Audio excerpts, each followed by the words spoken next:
I'm so proud of myself right now. I didn't do anything amazing. It's not crazy. It's not super impressive. I accomplished one of my goals and I'm really, really proud of myself. Okay, so a little bit of backstory. I used to hate myself. Like, all of the self-loathing. All of it. And then I had my baby girl. And I was like, I can't, I don't want her to feel this way. I don't want her to, just hate looking into the mirror, not want to be taking pictures, to reach this point of self-loathing that you won't feed yourself. For an entire summer, I hated myself so much that I would let myself have a pack of crackers or an orange a day. That was it. That amount of self-loathing, I'd never want her to feel that way. But I was at a loss. Like, how do you go from that deep self-hatred to, I love myself? Because, like, I knew that it starts with me. Babies learn everything from their parents. Like, I'm her mom. So, it's like, I've got to figure this out. I can't have her feel that. I can't teach her this way. So I need to learn a new way. So whenever I got home, I started doing all this research. I started doing all this research and, like, trying to figure out, how do you change that? How do you go from self-hatred to loving yourself?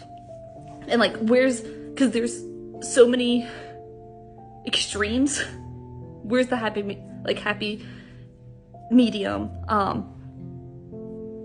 So I started, like, just researching and just trying different things, and, like, I love myself now. I love myself, and that doesn't mean that I never have to change, because now I love myself enough to change. I love myself enough to push myself to grow. It's not this self-hatred. I have to change. I can't stand this. Like, it's totally different. And it's amazing.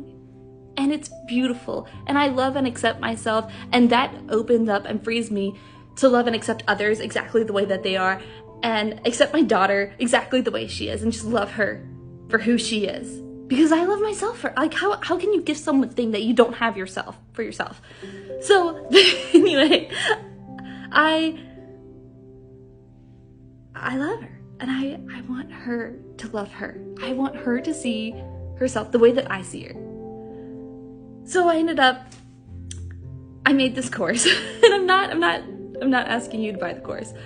But I made this course, and this was months ago, of, like, just this short little, like, how to get started. How do you get started to start loving yourself? And it's short, because I'm a mom, I don't have time. I'm sure, like, if you're watching this, you're a mom, you probably don't have much time either. So it's just 3 steps on getting started to improving your self-esteem. And that's it. But I've had this sitting, like, time to start standing.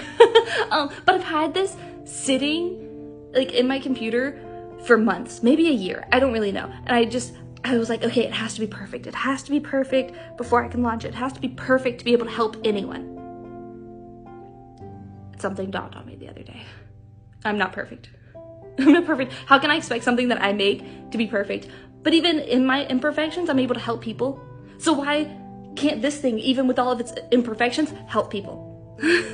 So I just did it. I just launched it. I was like, you know what? We can change it as we go. Just like me, like, I can be changed as we go. Like, but we're gonna love it where it's at, and we're just gonna see if it can help anyone. You know, like, that's it. So I'm not asking you, like, I'm not trying to sell it to you. I'm not asking you to buy it. All I'm saying is that if you have something, if you have a goal, and you're like, okay, I've got it, like, it's gotta be perfect before I can do it. I have to know everything before I can do it. No. You're not perfect. And it's never going to be perfect. The timing is never going to be perfect. Nothing is ever going to be perfect. Just do it. Just go for it. Just do it sloppy. Be proud of yourself. You love it, okay? It'll be great. Go for it. Just do it sloppy. You got it.